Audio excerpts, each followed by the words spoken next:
Welcome back to K-12 Confidential, the podcast of current veteran teachers who are shining a light on the ignorance, apathy, corruption, and greed of our so-called leaders in defense of a national K-12 educator governing board. Today's episode is another installment in the Teacher Pay Mess episodes, in which we interview a K-12 educational scholar who we've had on before and attempt to unpack the evidence of this incredibly bizarre teacher pay system. Today, you're going to hear from Dr. Paul Bruno, who is a distinguished assistant professor of education policy, organization leadership at the University of Illinois Urbana-Champaign campus.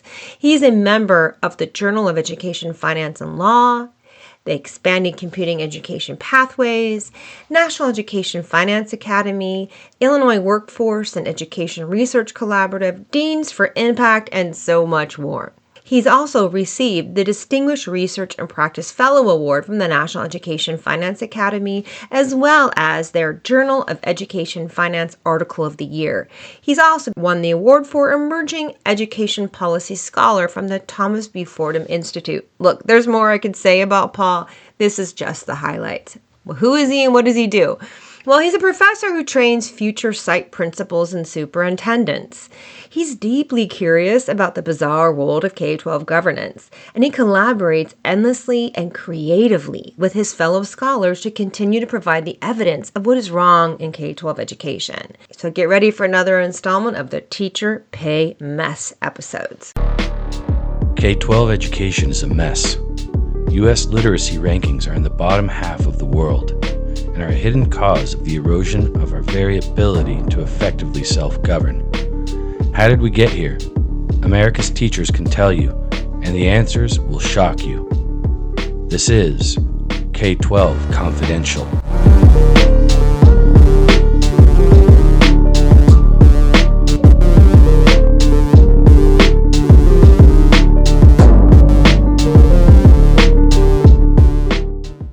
Today, we're joined again by Dr. Paul Bruno, who is a fantastic PhD in education, who is at the University of Illinois, who wrote with several co-authors the only scholarly article which quantified the teacher shortage across the nation.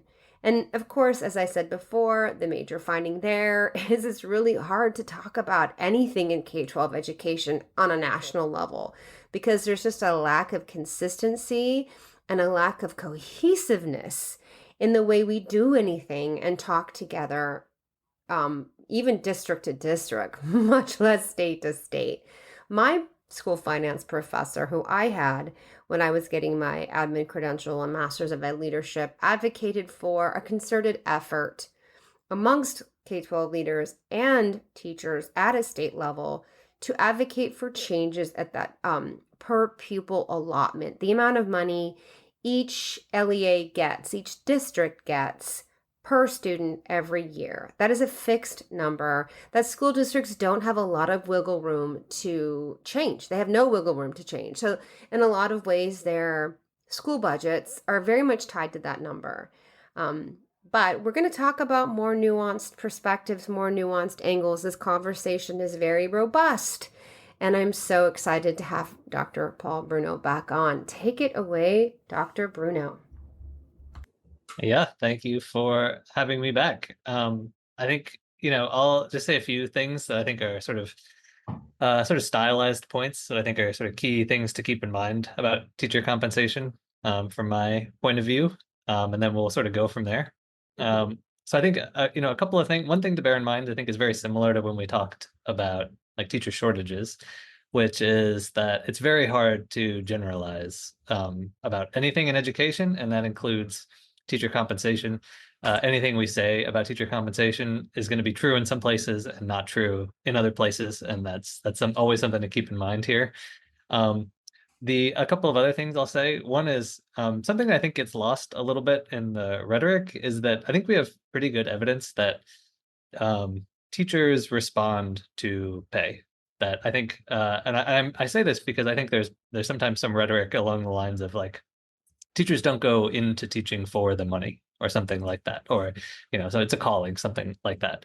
And without evaluating any of those claims about why teachers go into teaching per se, I think the the rigorous empirical evidence on this makes it pretty clear that uh, higher salaries, especially, make a difference for who is willing to teach, whether they're willing to stay in the job, where they're willing to teach, and what they're willing to teach. I think the evidence on that is pretty clear, and I think that is sometimes lost when we sort of get into a shuffle about whether, why teachers are really in it. And I'm not sure that it's totally fair to teachers to demand that they be in it for something other than the money, that they not be in it for the money, is, I think, putting a lot of expectations on teachers to not earn a lot of money and be happy with that lot. So I don't know that. I think that rhetoric can sometimes be a little misleading. And just to reiterate, I think the evidence is pretty clear that paying teachers more matters for their recruitment and retention. A couple of other things I'll say is, one, I think there are some interesting.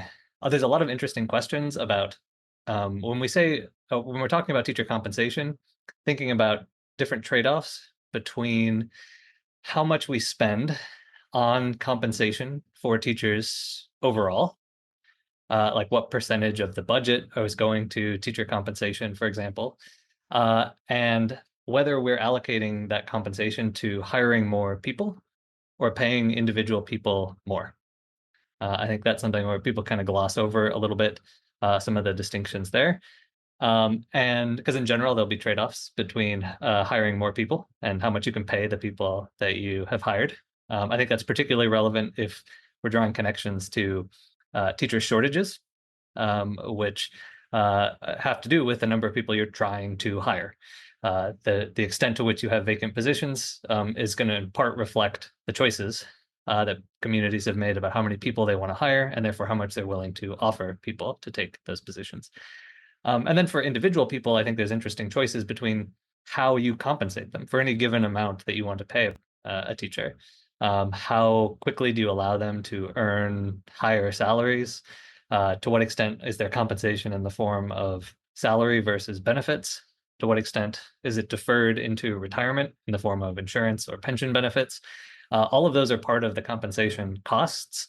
And even if we're talking about the same total amount of compensation, it can look very different from place to place in terms of how much they're paying individual people versus hiring more people, and how much they're allocating compensation towards different types of compensation. And I think all of those decisions can be really important. So those are like some of the things I usually start with as sort of key points about teacher compensation I think are worth keeping in mind. What are your thoughts?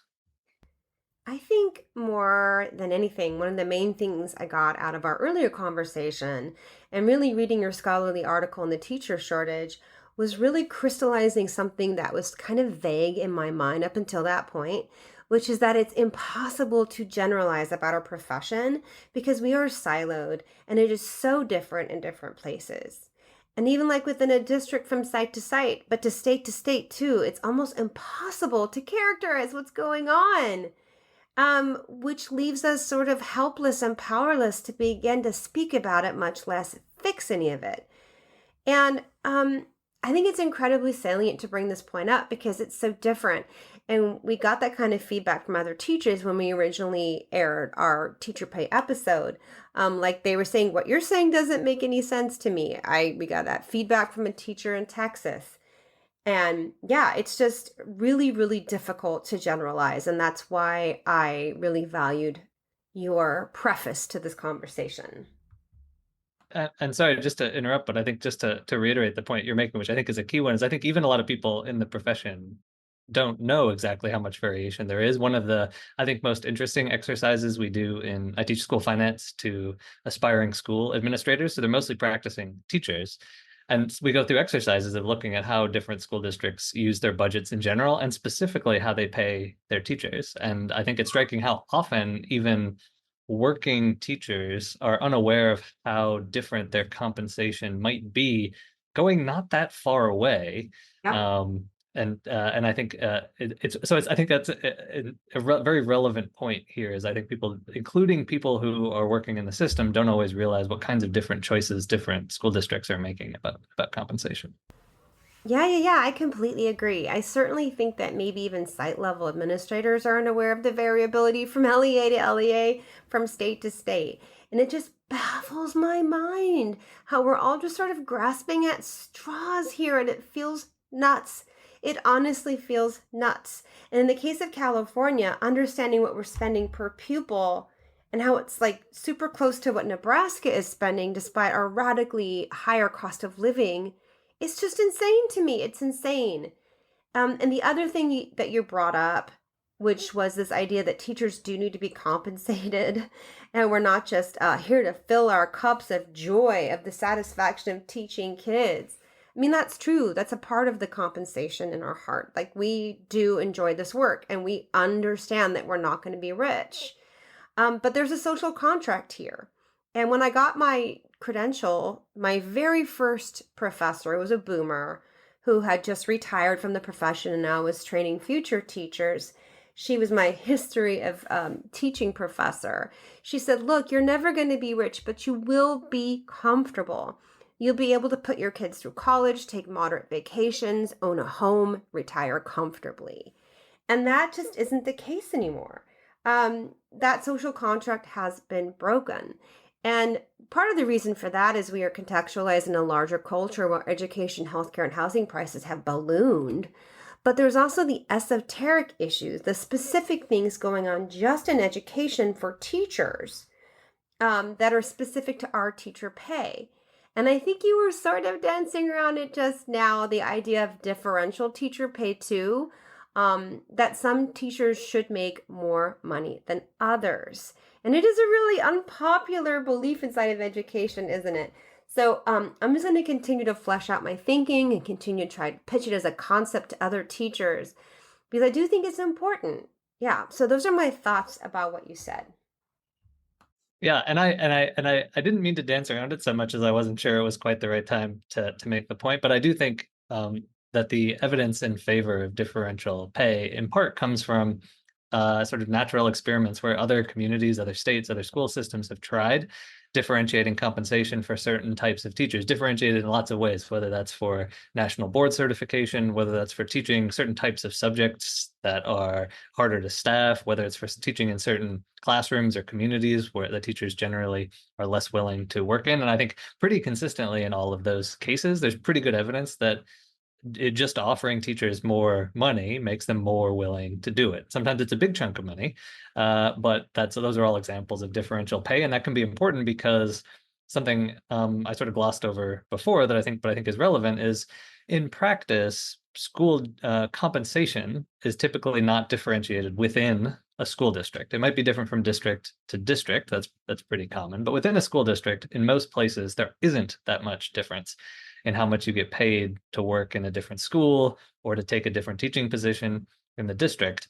But what that means is you see some of the same inequities in access to teachers within school districts, particularly bigger school districts, as you do between school districts. I've done some of this work looking at large school districts, for example, in places like Los Angeles.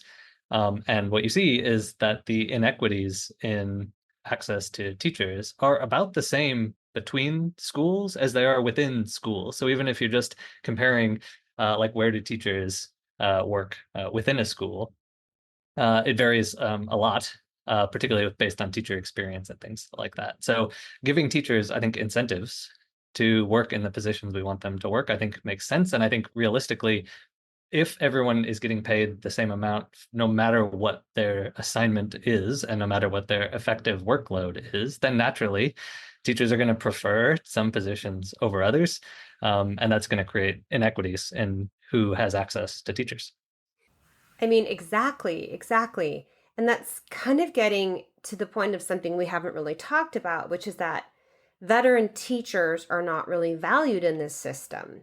And so when you don't put an emphasis on the expert knowledge that a teacher builds over the first decade or so of their career, then you don't prioritize that person's contribution, and then you wind up forwarding and furthering inequities in our educational system. So like what I mean, for example, is that in the beginning of our career, we sort of have this idea that we're all going to have really hard placements. And then over time, you sort of earn you earn your right to have an easier, cushier job. And so you are, for the most part, messing up in that really hard placement in the beginning because no one wants it. And you're having to do it under extreme duress. And we're not offering differential pay for the harder positions. So you got to do them when you're green. And these are in settings with historically marginalized kids. This is how the learning opportunity gap grows, right? So we really need to disrupt this idea that over time you earn the right for an easier job, whatever you want that to be, in an easier, less climate and culture impacted site with all AP kids, whatever. But we need to flip that completely on its side and disrupt that so that we're able to give brand new teachers the easier jobs to get good at their practice. And then if they're able, if they've shown they have the right skill set and the right dispositions, they can graduate up to the harder jobs that pay more. Yeah, and I think that's exactly right. I alluded to work I did in Los Angeles. I should say I did that with my colleagues Sarah Robofsky and Catherine Strunk, and we looked in Los Angeles at exactly this question. We were really looking at it from the teacher point of view: is what kinds of assignments do new teachers have in the district compared to more veteran teachers? And it's exactly like you're describing. That means that newer teachers are both at a disadvantage in terms of almost anything. Tried to look at as many aspects of their positions as we could find, and we found pretty consistently that newer teachers had less desirable working conditions, things that were plausibly harder. And that was, again, partially because they were working in different schools than the veterans, but also within schools, they were being assigned to different classrooms where students might have more diverse learning needs, for example, lower prior achievement, things like that. Mm-hmm. And I think it's important to think about that creates inequities both for the teachers, the newer teachers, who, as you're saying, maybe, that's not the best place to get them started potentially. And I think we find some evidence of that as well, but also thinking about it from the student's point of view. The flip side of that same coin is those are exactly the students who are being assigned the novice teachers. And you talked about, teachers acquiring, having more experience and that being valuable. And I think, as a researcher, I feel obligated to say there's always lots of variation between teachers, no matter their experience level. But it's also true that if you compare more experienced teachers to less experienced teachers, they tend to be more effective, however you want to measure that. And that seems to reflect both the fact that people get better at their jobs over time, and people who are less effective maybe don't persist as long either. So you're often seeing some of the less effective people leave out of the profession. So it's the same pattern either way. Is you've got these veterans, they have valuable expertise and experience. What can we do to make them want to use that expertise and experience to support the students that we want them to support? 100%. And I'm going to go so far as to say, without having done the research, and what my gut is telling me is that the veteran teacher status is probably more important to the efficacy of the education we provide at the elementary school level more. I mean, I've never taught there. I teach sixth grade, so I'm kind of at the cusp of those two worlds, elementary and secondary. But it's more essential there because there's also reading instruction, which is super esoteric and you can only learn on the job. And there's nothing intuitive about teaching reading.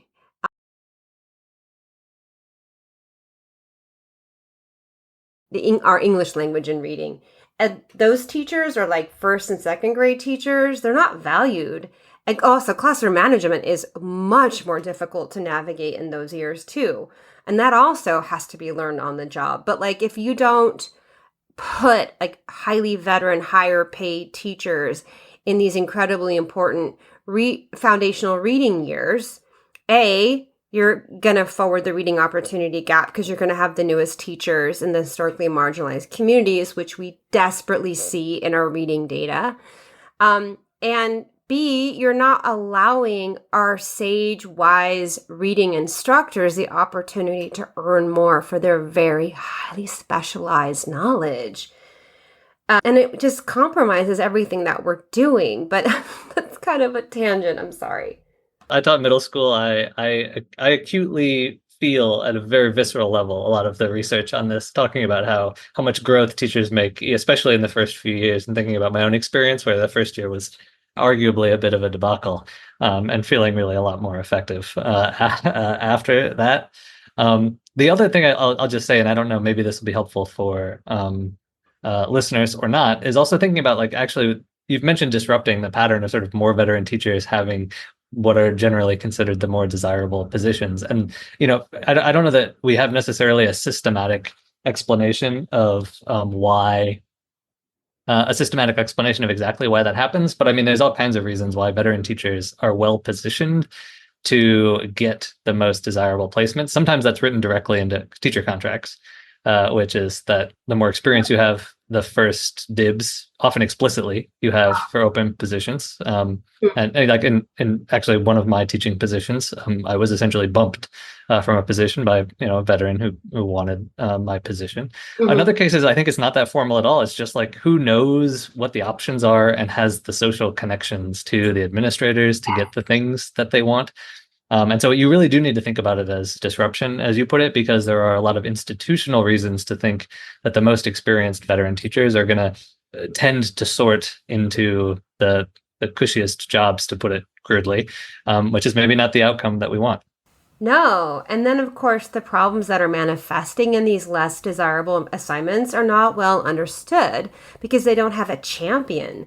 No one listens to the brand new teacher, the teacher that doesn't have the self-possession or ability to truly reflect and apply yet, and they are not able to distill their observations in the same way a veteran teacher would. It takes years of knowledge to begin to be able to explain these and contextualize them. So we really need teachers on the ground floor in places that are really difficult. We need veteran teachers in these places to help us understand what the heck is going on in these places. But I want to move on because, gosh, this is such a great conversation. But I would like for you to sort of talk about your thoughts around baseline teacher pay and maybe even step and column a little bit and how you would think about and discuss that as a mitigating or, let's say, contributing factor to the teacher shortage. Yeah. So, and maybe again, and I don't know exactly what would be helpful for your listeners, but sort of for context, I think, just as background, the typical way that teachers get paid in the US, not everywhere, but in general, is a step and lane salary schedule, as you're describing, which basically places every teacher somewhere on a table based on their experience and based on their level of education. And the specifics of exactly what levels of experience matter and what types of education matter vary from place to place. But for every combination of experience and education, there'll be a salary. That's the salary that everyone in usually the district gets for having that combination of experience and education. And I'll say something that's striking about that is you see that even very commonly in places where there's not like a teachers union. So for example, like a charter school, for example, I've worked in charter schools and looked at other charter schools. They'll often use a salary schedule, even though they're not collectively bargaining. They'll just do that because it's convenient in a variety of ways, and it can map easily to the local school districts or something like that. So I think that's worth sort of mentioning here. This isn't just a thing that unions that do. They're surprisingly common, at least to me, even in places where collective bargaining for teachers is not the norm.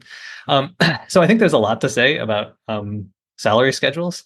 I think one of the most important connections, if we're making connections to teacher shortages, is that salary schedules, they have a lot of advantages. I think it's important to emphasize. Part of the rationale for salary schedules and why they remain popular in a lot of places is that they are transparent in a way that I think is genuinely productive. I think salary transparency is actually really important, not just in teaching, but in the economy as a whole.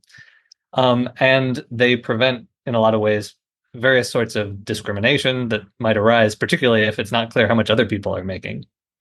So they sort of standardize pay in a way. That's their goal.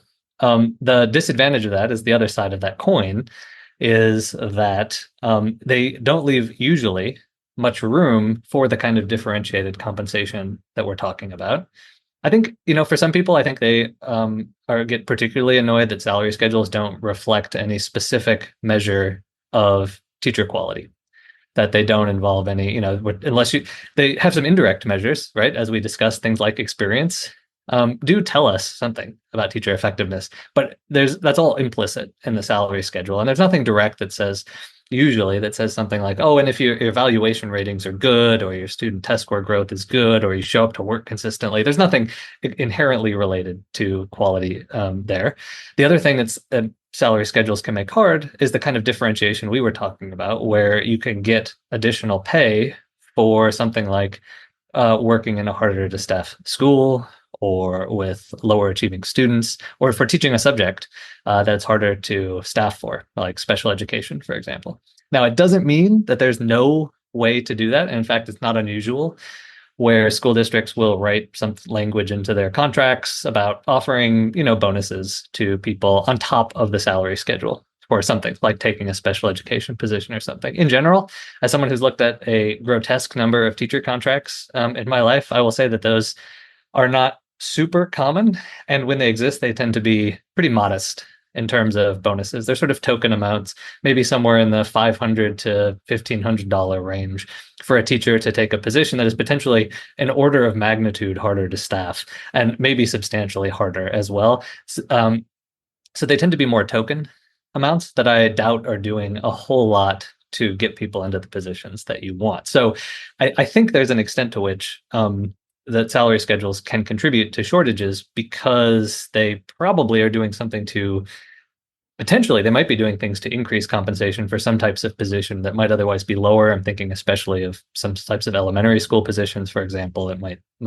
They might be having their salaries increased, but the flip side is other people are having their salaries reduced relative to what might be required to get people to fill other types of positions like special education, for example. So salary schedules just introduce a lot of rigidity into teacher compensation, and that makes it hard to adapt to what we've talked about as a highly variable teacher labor market, where there's shortages of some types of positions, and within a school district or even within a school might be some classrooms that are much harder to staff than others, and they're not being really an easy way to deal with that in a salary schedule context. Yeah, that rigidity is an excellent point. And I do think maybe privately superintendents might lament about the rigidity of these step and column schedules because it does sort of tie their hands. And I see too that superintendents don't have a lot of leeway around the issue because they are tied to that per pupil spending, which is allocated at the state legislature level. And it's an issue that people don't really understand. And I think one of the most important foundational considerations of step and column is, though, because we haven't hit on this, one of these major issues of step and column is why it was introduced and what it was meant to ameliorate, which is that structural sexism that was baked into our profession from the beginning. Because Horace Mann, who I love, great guy, he wanted to create a K-12 secular free schooling option for everyone. He envisioned women in there. He was an abolitionist. It was great. It was a utopian dream. But the problem was, in order to pay for all these positions they created sort of all of a sudden, he said, let's just hire women because we can pay them a third of the salary as what we would pay a man. And from there flows the original sin of why we needed the petition that I put on our website. What he was doing wasn't considered sexist at the time. It was sort of a great opportunity to give women a foot in the door into the professional world. So like I said, I don't hate Horace Mann, but we have to fix that structural problem that we created from the very beginning. And so in order to bring up the salaries of women who were earning a third of similarly qualified men at some point in the past, somebody please tell me when this happened, but at some point in the past, they said, okay, we'll give you a quote unquote full salary, but we're going to make it take 25 years and tons of additional graduate units that you have to pay for to get it. And so what I see from looking at step and column schedules here and there, because it's impossible, like you say, to characterize what's going on across the nation. But from what I've seen, it's not really like you're starting at a third of your salary. If you look at the very last step and last column, it's more like half. And so you wind up having a bunch of teachers who are earning half of what your more veteran teachers are. And even that full salary, especially now, especially since the Great Recession, is not in keeping with the quality of life, that social contract I mentioned. It's not kept up with it. So even if you get all the way across those columns and down those steps, you're still not making the bottom threshold of a middle class, lifestyle. So I'm just going to let you comment on that. Yeah, I think so. I'm not a historian, and I wouldn't claim to know the history here. I have colleagues who handle that for me. But let me say one thing. I think there's one place where I would push back a little bit, which is about the state allocation and how much school districts are tied to state allocations. It's 100% true that school districts are often constrained to a substantial degree by how much they're getting from the state. And there's 100% a role for state responsibility in making sure schools are adequately funded. The one thing I would say is that a lot of the things we're talking about here, there is still a lot of control in most places at the school district level for how they bargain their contracts, how they establish their salary schedules. And I think one thing I'll say is that I think like whether we're talking about salary levels or how quickly teachers earn salary levels or how much they're getting in terms of benefits versus salary, those are things that school districts really are making very different choices about. And school districts are increasingly, even as school districts are increasingly getting more funding, they're not necessarily increasing teacher salaries. And I think this is where a lot of the dissatisfaction comes from, is because school districts genuinely are getting more and more money. And I think state policymakers look out at the world in many places. I won't say everywhere, but I think it's true in California, in my experience. They're looking out and saying, look, we keep shoveling more and more money into the funding formula. We can put it on a graph how much more money you are getting per student. And yet you are coming back and you are saying your salaries aren't good enough. I think there is a genuine disconnect there. And I think a lot of that disconnect comes from the fact that different school districts are making different choices about what to do with those extra dollars. And they're generally not translating those extra dollars into salary. And there's a lot of reasons for that that I alluded to briefly before, but I think this is a good example of where they come from. So one thing is that school districts are taking a lot of that money and putting it into compensation, but they're putting it into the compensation in the form of new people, which might be justified, but it's a choice. And I think it's a choice that's important to be explicit about. Because when they hire a new person, they are making a choice not to give a raise to the other people that they employ. And they're putting more and more of that revenue into compensation that teachers don't feel like they are getting, or that's not making its way into classrooms at all. Because, for example, they're paying more and more for the costs of health and welfare benefits, school districts are, or they're paying more and more for the cost of retiree benefits for people who might not even be in the classroom anymore, but there are liabilities for things like teachers who have retired and are entitled now to medical benefits until they're eligible for Medicare. They're entitled to pension benefits, and those obligations are important to meet. But it means a lot of the new money is coming in, and it is not going into teacher salaries, and in fact, a lot of it is not going into teacher compensation, individual existing teachers' compensation at all. And I do think, as important as I think the state role is here, I do want to make sure we don't let school administrators too much off the hook, and saying they might be making justifiable choices here, but I am often struck by the extent to which there's a disconnect between how much new money is coming into school districts and how much the existing workers feel like they are benefiting from that. And I think that in part reflects the fact that there's not always good transparency at school districts about what they're choosing to do with new dollars, if that makes sense. Oh, yeah, that makes perfect sense. I want to say thank you for not letting them off the hook, because I don't either. And in some of the notes I sent you, it sort of revealed before we recorded today, I was revealing some of my reflections about being a site rep during a strike, like being in low-level union leadership. And I learned that like striking against a school district is really very different than other labor unions who strike against a private corporation, because they do have a finite amount of money. And it's not like districts are running a for-profit industry here. I mean, they're not. I mean, there are a whole bunch of money. There's a whole bunch of people with hands in the K-12 funding monies that are for-profit, because we have taken everything that is creative and innovative and given it to the for-profit sector. But the LEAs themselves are not a for-profit industry. And so there isn't a lot of wiggle room here, right?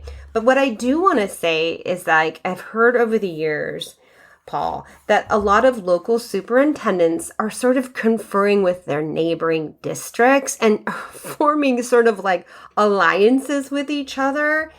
And so what you'll notice a little bit is a cluster of highly similar practices in a local area from district to district, in particular around contract negotiations with their teacher unions, right? So they get together socially and formally and convene with one another and sort of trade notes.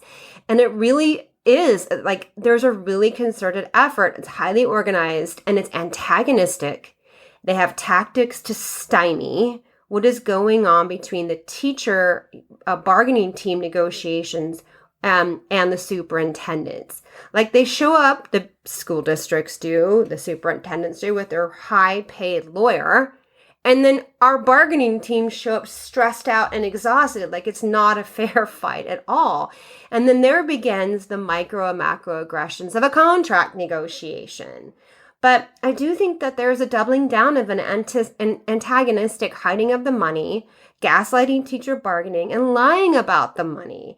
And I'm just going to go on the attack here and say that there's some really unattractive and downright abusive practices, I think, that are happening at the superintendent level. So I'm going to let you respond. And I just want you to know I'm not blaming you. I'm not in any position to speak about any specific bargaining situation. I will say that I think the evidence suggests that there really are big differences in terms of the relationship between districts and their workers' unions in different places, and that actually true of both unions and different administrations take very different approaches to the bargaining process. And part of what that means is in some places, I think it's quite antagonistic and not as transparent. I think in terms of superintendents sort of getting together sort of regionally, I think that is there's definitely a lot of regional aspects here. I don't think it's entirely limited to superintendents. For one thing, a lot of contracts explicitly include language about looking at nearby districts, usually on the compensation side. They have what they call usually call them something like a salary parity study. And those are not super uncommon as being explicitly part of the contract, is to say, oh, and we will form a salary parity committee to study nearby district salaries to establish what would be some boilerplate language there that is explicitly aimed around that type of activity for the district. And the unions themselves often operate, in fact, in most states that I'm aware of, operate also sort of regional service centers for the unions to also do some of that, what in the research community we call pattern bargaining, which is sort of helping ideas disseminate between unions that are sort of geographically. Yeah, absolutely. In California, it's at the state level. We have the California Teachers Association, and then they send reps to come down and help local teacher unions as they ramp up their actions and get ready to go on strike. So they help us and provide some resources and assistance. Yeah, and I will say I found some in California, the state union also has, because California is so large, has sort of sub-regions that they sort of farm out those support staff to, and actually have found empirically some evidence of stronger relationships within those regional unions in terms of what happens to salaries. If your neighbor's salaries go up and they're in the same service center as you are with the union, that your own salaries are more sensitive to your neighbors if they're in the same service center versus they're close but they're in a different service center. So that sort of activity seems to be happening there, but I can't speak to the details, and I bet it varies a lot from place to place. Yeah, and just one anecdotal example of how complicated and nuanced teacher pay is, and this sort of lack of alignment across nearby district, is an example of what recently happened to me in my district. So we were in contract negotiations, and we were only one day away from a strike, and we'd already authorized our strike, and our bargaining team was just exhausted from all of this stuff I've been explaining about what they put them through. They'd been put through the ringer, and what was going on was not only so our step and column was not going to keep up with a neighboring district, and we're all in high performing districts where I am right now. So not only did this neighboring district recently get improvement on on every step of their step and column and salary benefits package, they opted to now accept all years of service. And so being able to explain to like the parents quickly enough what that meant, it was lost on them. From their perspective, our step and column was only slightly less than the one next door. So what? Go back to work, teachers, you know?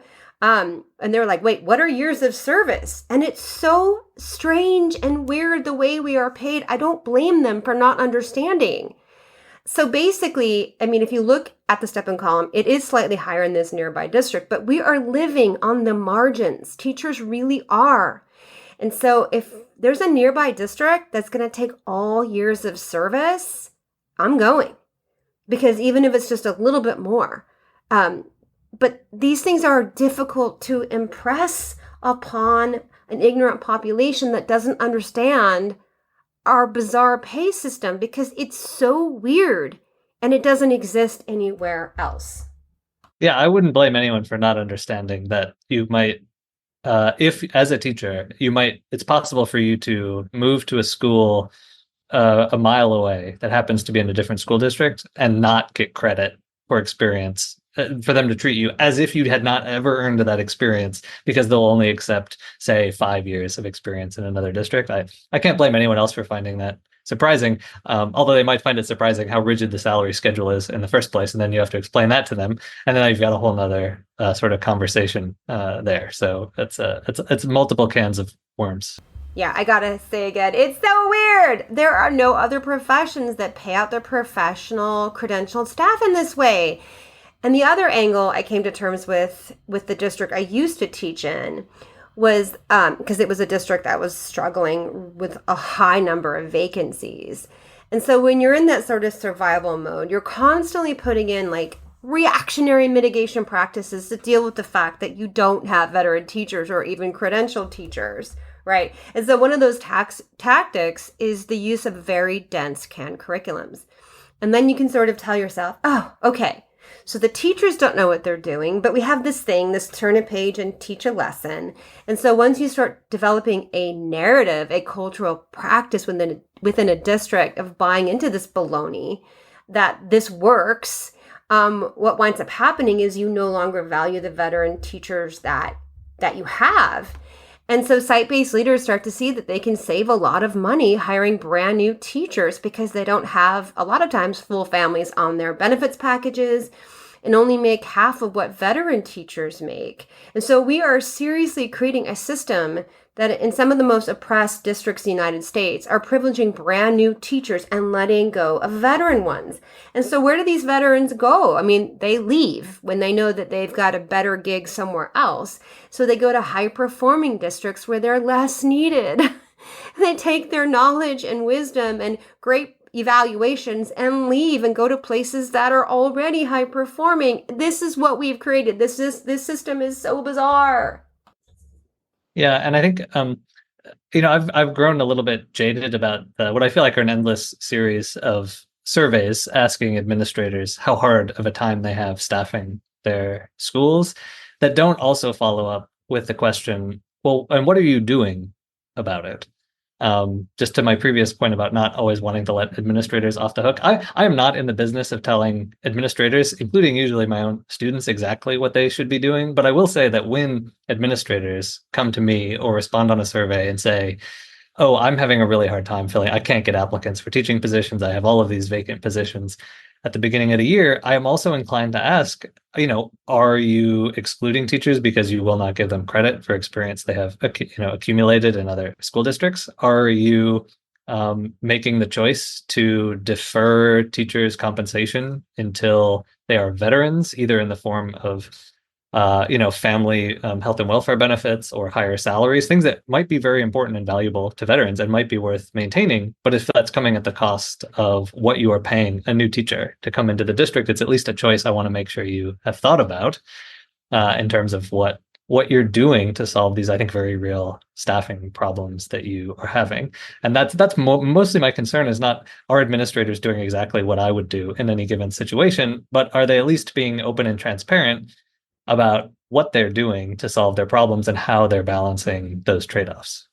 That's an excellent point, because going back to our original conversation that you and I first had about your scholarly paper that you wrote with your co-collaborators, which was documenting the vacancy problem, it was noted that these vacancies are not evenly distributed, right? And so you're making a decision about how much you're going to value your teachers, and how much are you going to have ease to find the qualified candidates that you need when you create the parameters around your positions in the first place. And so when you limit years of service, you're cutting down on your potential qualified pool.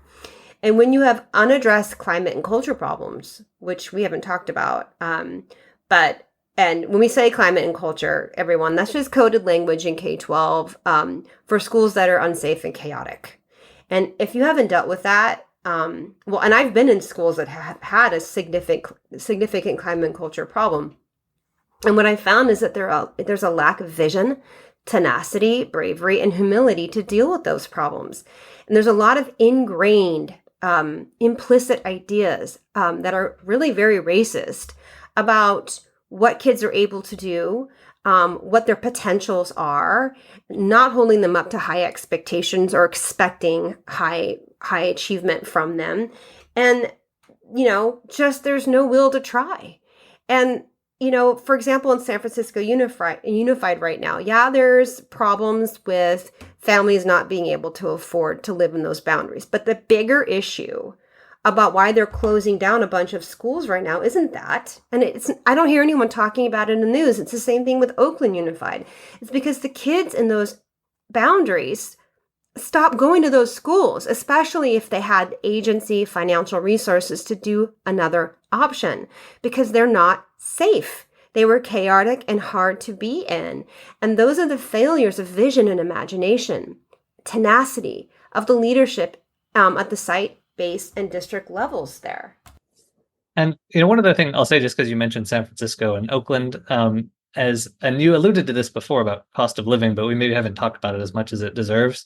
We've talked about state, funding responsibilities and administrator resource allocation responsibilities, but I do also think for a lot of communities, there is a local and state policymaker obligation to keep housing costs in check in a way that in some communities that has not happened. You've mentioned some reasons why people might be leaving San Francisco or Oakland or other communities like that.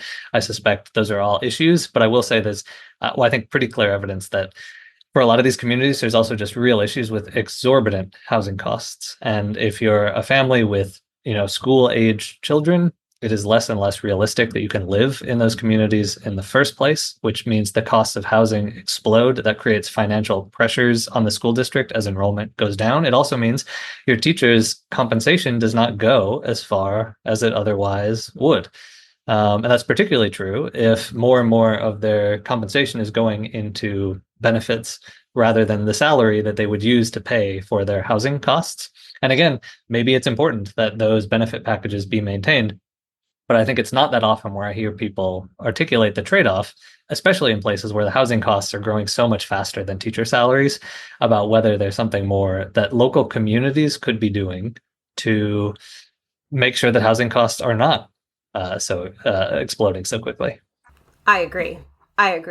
There are just so many ways that urban high-cost settings squeeze teachers even more financially. I mean, we're all squeezed, but certainly in urban settings, even more so. And at the university level, there's an understanding that, okay, with professors, maybe you don't earn as much as you deserve, but you're working for a university and you're doing a public good. So we provide housing to some of the professors if you're tenured, right? And I don't know how common a practice that is anymore, but that has never been a practice in K-12. Because the idea here is very subconscious, is that because we're mostly female, and our income is supposed to be subsidized by a man that we are married to. If we're married and we're providing for our family, we're not doing so without a man in tandem, right? And so we don't need these kinds of considerations. But also, one of the problems I'm having with my student loan is that because I live and work in one of the most expensive areas in the country, and my salary package reflects that. It's Like, I'm nowhere near the bottom of threshold of middle class life for the Bay Area with my salary, but it is 6 figures. And so, since the debt relief packages that are offered to teachers is a one size fits all approach, one magical number for every teacher in the country, right? This is the time when there is consistency applied across the gambit of all teachers. But because of this, I don't qualify. I don't qualify for housing help. I don't qualify for income-driven repayment plans for my loans. I am held to a much higher standard with my income tax. And there's just zero consideration applied to the very highly variable cost of living that teachers are experiencing. I mean, what are we saying here? Don't live in urban areas? We don't want that. Yeah, and I think I think you do see, I don't know that people are aware of this necessarily. It's sort of inside baseball, but it is true that some universities do have a variety of approaches to helping faculty with housing. You see that primarily in places with the highest housing costs. It's sort of less of an issue here in central Illinois than it is in some places like on the coasts. But something I will say, you said you don't see it in K-12 schools, but I would say actually something that's been, I think, interesting over the last decade or so is how many school districts, including in California, have said, oh, we've got this land we're sitting on. We don't need it for schools anymore because our enrollment is going down because housing costs are going up. And they're actually building housing for their staff. I think I don't know exactly how widespread it is. There were a few years ago, there were a few news reports sort of about like this new trend, but it's always hard to tell what was really a new trend. But I think, and this is a place where, the evidence is not in on how effective it is to try to house your own teachers. But I'm going to get a little bit out ahead of the evidence, therefore, which is not normally my style. But I will say my instinct is that if a school district is building its own housing, that represents a broader policy failure that the school district ought not to be responsible for in the first place. I think we ask school districts to do so much already. Oh, I agree. I have a very hard time imagining that a cost-effective use of school resources is to try to become a landlord. It conjures up images of company towns, Paul. It's horrific, and it's totally different from the university example. It's frightening. And I will say that OUSD, Oakland Unified School District, was playing around with the idea of creating whole lots of tiny homes for teachers. It is so demoralizing and patronizing. It is ridiculous. And I think the only way I can make sense of it is that in places like California, state and local policymakers who are not directly involved in the school system have not done enough to make sure that other people can build housing so that school staff can afford it. And I think maybe for school districts, given their other options, that's the best that they can do. But I think if we're counting on school districts to solve housing shortages, then we are going to be fundamentally disappointed with the results. I think we're talking about the extent to which the school districts are trying to act as a social safety net because our society does not provide that for our citizens. And so there's this issue of the fact that we are highly educated people. And if you look at our level of education and that of other state employees, our pay doesn't measure up against that. So we're attempting to ameliorate this lack of pay.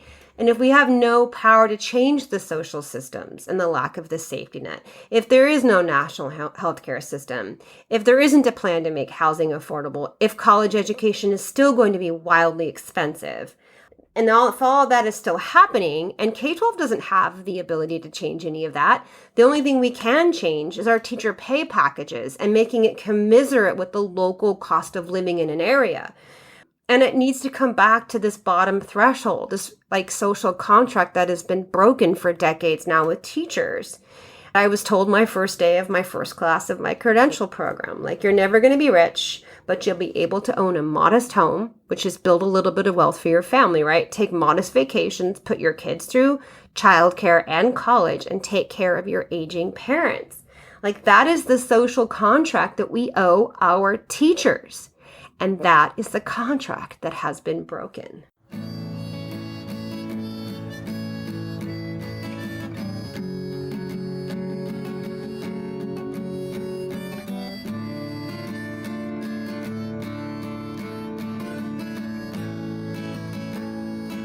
Thank you for listening. You can help this vitally important movement by signing our petition found at k-12confidential.com, liking and subscribing to our YouTube channel, and following us on Instagram.